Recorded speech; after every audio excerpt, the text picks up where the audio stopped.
นทบาทผลซองหาคนมีใจเนาะนี่ก็บุญงานปฏิบัติธรรมมือที่6มือแรกเลยผมกำลังเอ็ดเนาะก็อันนี้ก็คือนาปูนไก่เข้าผลซองแล้ว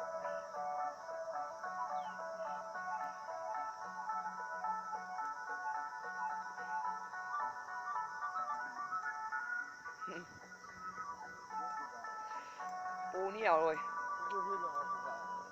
จิบผ้ามีพระอาจารย์คำเพียรมีพระอาจารย์ยังเนาะแต่พระอาจารย์ปูนไอจุกิไอจุลาและก็จัวน้อยเตินกำลังยังบิณฑบาตมือที่6มือที่6วันจันทร์2020เนาะปี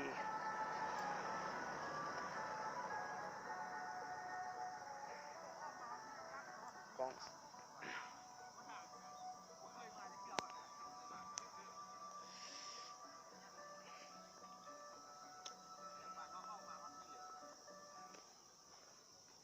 โอ้ทุกหนังเหนียวก็แตกได้นะนี่ เจ็บ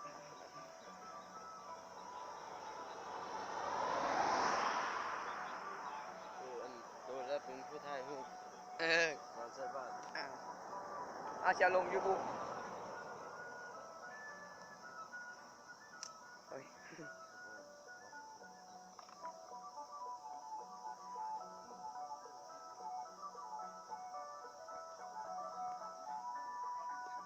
มาตอนเดือดขุบอาจอยกันสายย่อแผ่นดิน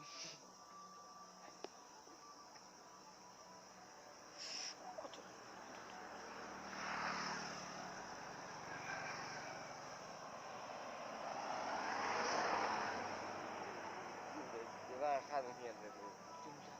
เจ้าไปเอาเก็บในเรื่องมาเสียหายอย่าลืมกดไลค์กดแชร์เด้อ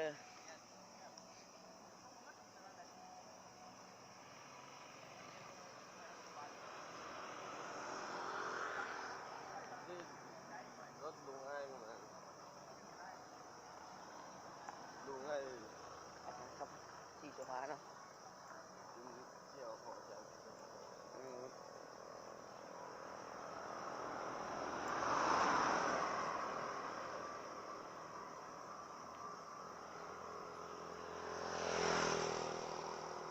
ขอบคุณนะน้องกำลังให้ตกห้องสิ่งก็ได้มีทุกคนนี่หรอเป็นบุญเนาะอันนี้ลุงใหญ่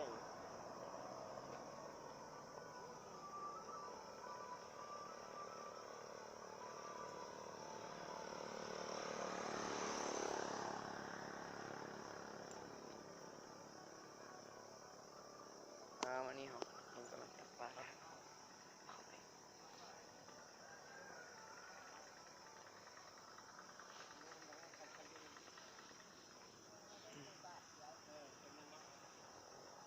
ข้าเจ้าข้ามนี่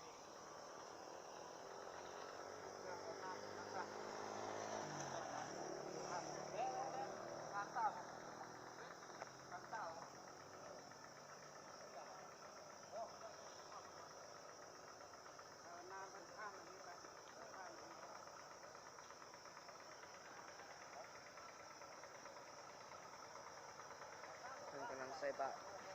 อยู่บ้านหมดซองเนาะ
จ้าเราต้องถูกโกงไว้